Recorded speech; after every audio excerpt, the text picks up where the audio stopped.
Il y a un an, je me lançais un pari fou. Réussir à coudre la chemise de pirate de Bernadette Banner sans son patron, uniquement avec les explications. Le tout sans aucune expérience de couture sans patron. Et pour ce faire, j'ai décidé de la réaliser dans un joli drap de coton et de lin vintage que j'ai chiné en ressourcerie. Et étant donné que cette première version n'était qu'une toile, j'ai réalisé une seconde version inspirée directement de la chemise de William Turner dans Pirates des Caraïbes.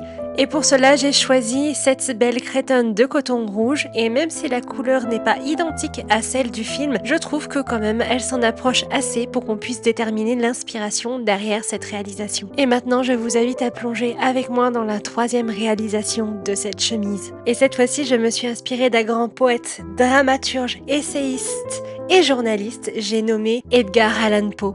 Et plus particulièrement de ce poème Le Corbeau. C'est parti.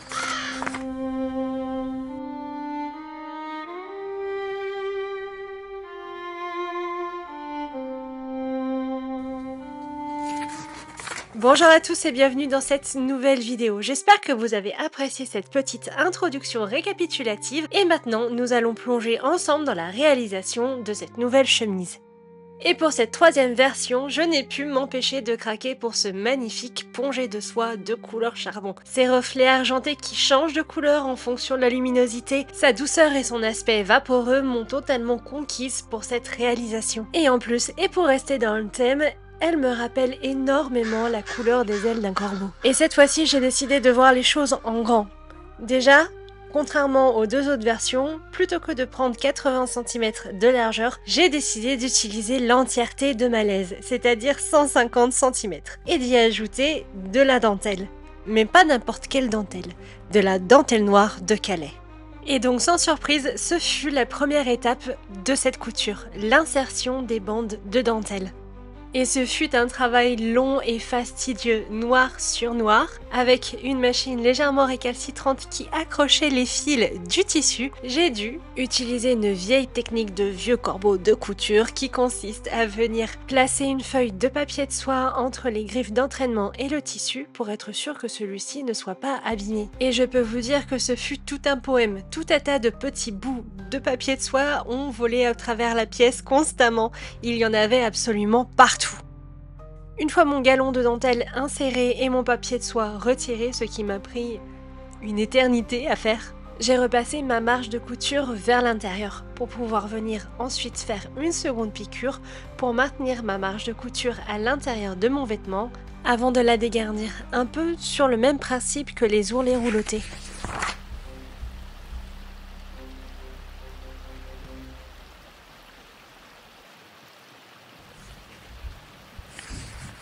Et après 3 mètres d'insertion de dentelle où je n'avais vraiment pas l'impression d'avancer, j'ai décidé de m'occuper du col. Et afin de ne pas fragiliser le col avec un trop grand nombre de découpes, j'ai décidé de le faire tout simplement au pli. Et au passage, c'était beaucoup plus facile pour moi à faire puisque je n'avais plus que 2 coutures à exécuter, une à gauche et une à droite, plutôt que de faire le tour complet du col. Puis également, je trouve ça beaucoup plus joli un col fait en une pièce qu'en 2 pièces. Et étant donné que je voulais ajouter de la dentelle au niveau du col, c'était aussi plus pratique pour moi de l'avoir en une pièce qu'en deux. Retirer le papier de soie à chaque couture aura vraiment été l'étape la plus fastidieuse de l'entièreté de cette couture. Outre le fait que ça soit du noir et que mes yeux n'étaient pas vraiment en face des trous avec les problèmes de santé que j'ai par rapport à eux, ça n'a pas non plus arrangé les choses de devoir retirer constamment le papier de soie. Il faut dire que ça demande quand même une sacrée minutie pour ne pas arracher la couture au passage. Mais revenons-en à notre col. J'ai repassé les coutures en couture ouverte avant de retourner les coins à l'aide de ce retourneur de coins.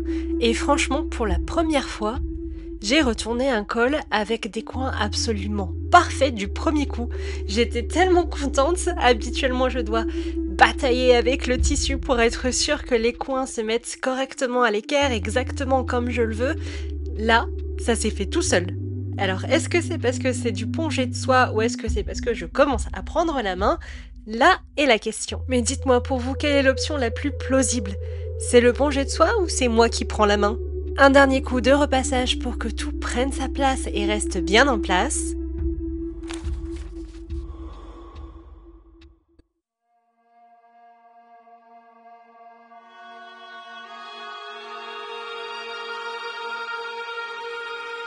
Et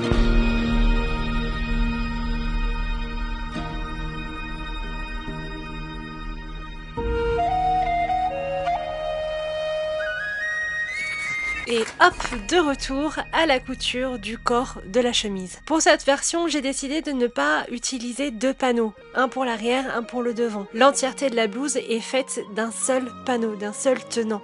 Il n'y a pas de couture au niveau des épaules. J'ai fait ce choix de finition pour ne pas alourdir mon plongé. J'avais peur qu'une couture aux épaules risque de l'entraîner vers l'avant ou vers l'arrière constamment, et ce n'est pas ce que je voulais. Et à ce moment-là, j'ai eu un énorme doute. À combien je dois faire mon ouverture pour mon col et pour le décolleté ? Je n'en avais plus aucune idée. Alors que je n'avais rien oublié du reste des décisions que j'avais prises, celle-ci, je ne savais tout simplement plus du tout ce que je devais faire. J'ai donc vérifié au niveau de mes croquis dans mon carnet de couture afin d'être sûre de ne pas me tromper. Mais même comme ça, je me suis trompée parce que je n'avais pas calculé le raglan. J'avais complètement oublié de calculer mon raglan et je me trouvais avec une ouverture beaucoup trop petite. Étant donné que je voulais énormément de fronce puisque le pongé de soie me le permettait, je devais faire une ouverture qui était le triple plus grand que celle que j'avais faite. Il a donc fallu que je recalcule l'entièreté du ratio des fronces et ce fut véritablement un véritable casse-tête. Et je dois vous avouer quelque chose, les maths, ce n'est pas mon fort. Alors j'ai calculé et recalculé encore et encore et encore, j'y ai passé un temps considérable pour pouvoir déterminer que mon ratio de fronce serait de x3. Alors qu'avec la découpe que je suis en train de faire, je n'ai même pas de quoi faire ne serait-ce que quelques fronces.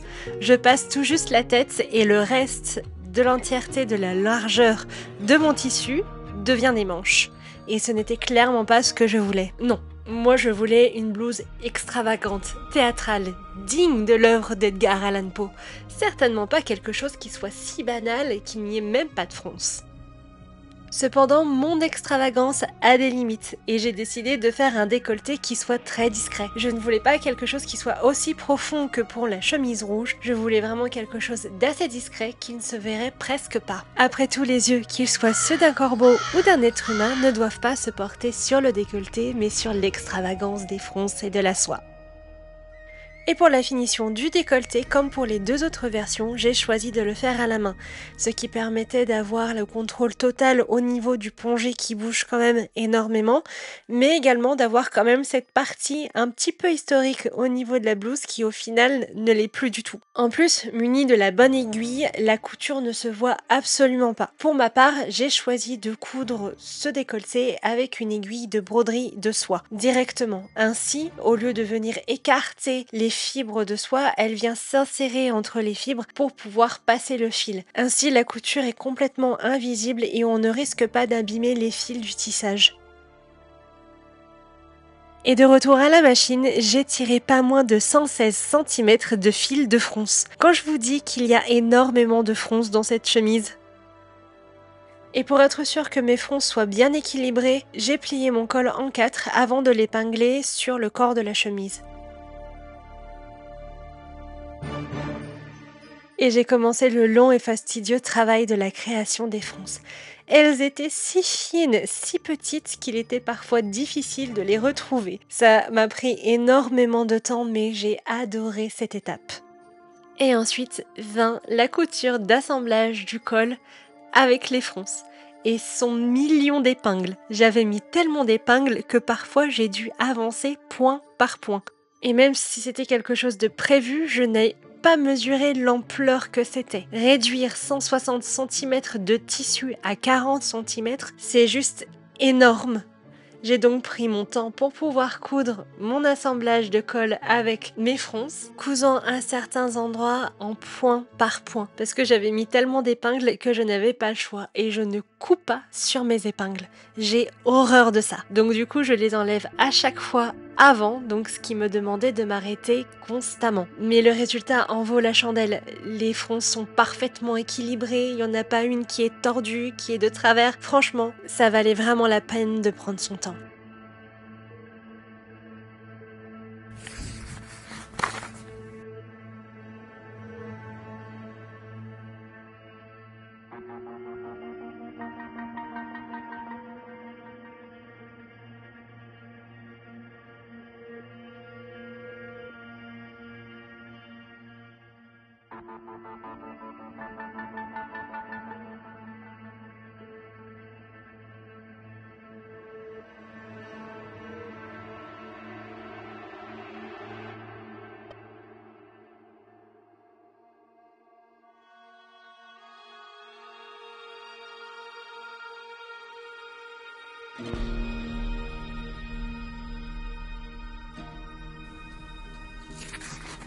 Et une fois le col posé, j'ai fait mon premier essayage. Et là, je me suis rendu compte qu'il y avait quelque chose que je n'avais pas pris en compte au moment où j'avais calculé mon ratio de fronce. C'est que, pour le coup, la blouse, elle est 10 cm trop courte. Mais vraiment trop courte. En plus, elle part vers l'arrière. Donc au final, j'arrive avec une blouse sous la poitrine. Et ça ne va pas du tout. Et alors, heureusement, j'avais prévu le cas où il y aurait un petit problème avec peut-être les manches ou autre, et donc j'avais acheté un petit peu plus de tissu que ce que j'avais calculé. J'ai donc pu découper 4 bandes de 10 cm par 150 cm, soit 6 mètres en tout d'envergure. Ce qui donne un ratio de fronce de x2. Je ne voulais pas faire x3 comme au col, parce que j'avais peur que ça fasse vraiment trop de fronce. Et honnêtement, c'est parfait comme ça. Je pense que c'était vraiment la meilleure décision de faire x2 au niveau des fronces. Et sur la marge de couture qui sera assemblée à la chemise qui de coup devient une blouse, j'ai cousu un ourlet pour que le tissu ne s'effiloche pas.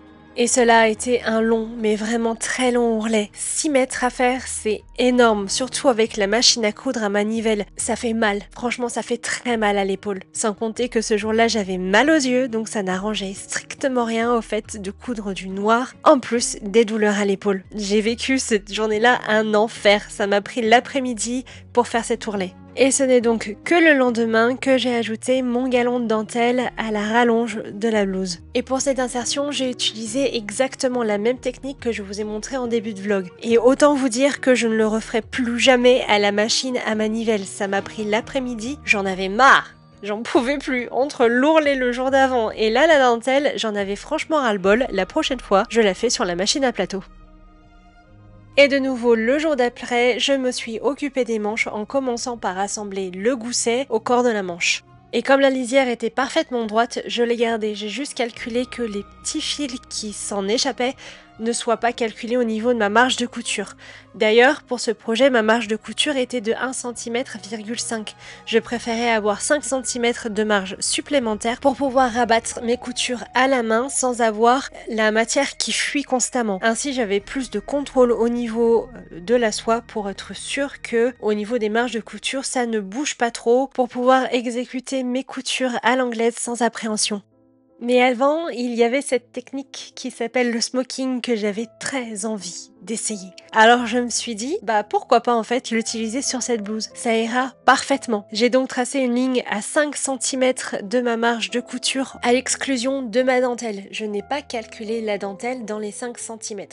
Par la suite, j'ai tracé tous les 1 cm des points de repère pour passer un fil rouge contrastant pour que je puisse voir ce que je fais sur mon pongé noir, en alternant un piqué, un lissé, un petit peu comme l'armure toile, sauf que là on va créer des fronces pour pouvoir justement faire le dessin. Et comme j'avais fait mes tracés au stylo effaçable, je les ai effacés directement avec le fer pour ne pas qu'il reste de traces sous les smokes. Puis j'ai tiré mon fil afin de créer justement les fronces qui vont venir me permettre de dessiner le dessin, en faisant attention qu'aucune des fronces ne se chevauche pour faciliter par la suite la broderie.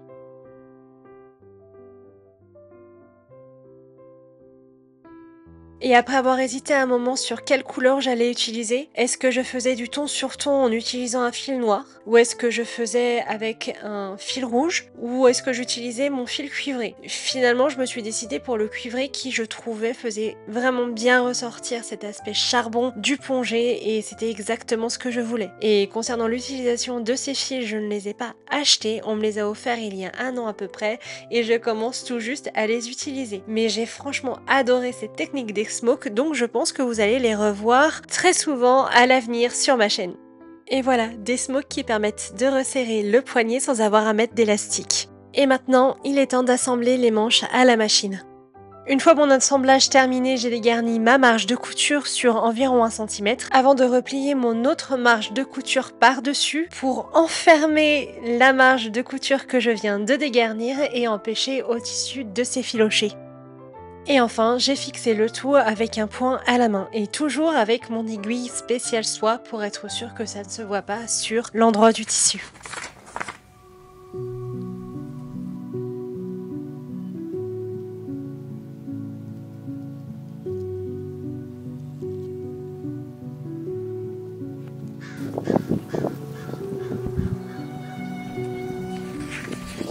Et puis j'ai décidé d'ajouter d'autres smokes sur la manche, ou à peu près au niveau du coude. Et je ne sais pas si c'était vraiment une bonne idée, étant donné qu'il m'a fallu 15 heures de réalisation pour les 2 manches. C'est quelque chose que je n'avais jamais fait, donc forcément ça prenait plus de temps, mais de là à ce que ça prenne 15 heures, je ne m'y attendais pas. Il y avait un problème dans mes calculs, il y avait un problème dans les espacements, il y avait un problème partout en fait. Ça a été un véritable miracle que je réussisse quand même à les faire. Mais le résultat est juste parfait d'un point de vue esthétique, parce que d'un point de vue technique, il y a encore du travail à avoir. Ça ajoute vraiment quelque chose de plus à la blouse, qui pour le coup est assez monochrome du fait que de la dentelle soit noire et que la blouse, le tissu en lui-même, soit noir. Ça vient ajouter un petit peu de peps et quelque chose de différent. Contrairement à ce que je fais habituellement, ça change du tout au tout, et franchement, j'adore.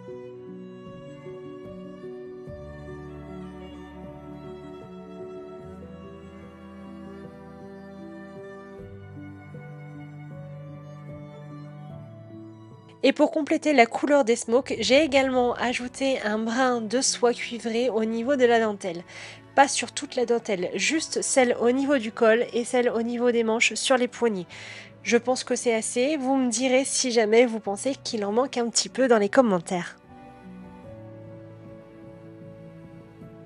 Et puis j'ai assemblé ma manche sur ma machine à plateau. J'ai préféré prendre celle-ci plutôt que la machine à manivelle puisque la machine à manivelle a eu un petit problème et il va falloir que je regarde ça.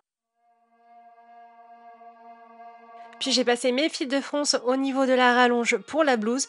Ça a été tellement plus vite à la machine à plateau. C'est incroyable la différence de temps que ça prend sur celle-ci par rapport à celle à manivelle.